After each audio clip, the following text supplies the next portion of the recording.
Hello guys, in this video I am going to show you how to use the lost and found function in the RegioJet application. But first I just want to mention, don't forget to subscribe to my channel, because at 10,000 subscribers I am going to show you my whole YouTube revenue statistics and growth strategy, as well as how to make money online. Let's jump into it. First of all, open the application on your phone and then click on the More button at the bottom of the page on the right. And then at the Travel section, click on the Lost and Found button. So first you have to set the thing you are looking for, so if it's a wallet or electronics or luggage.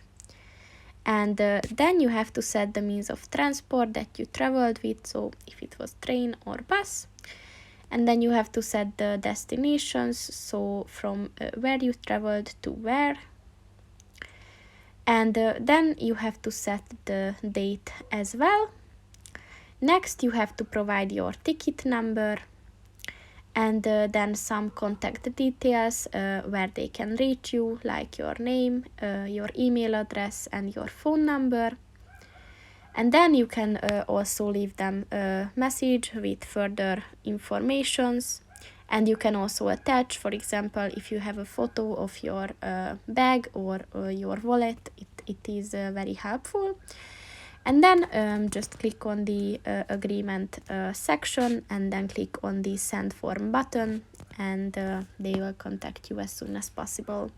So that's pretty much it for this video, guys. See you in the next one. Goodbye.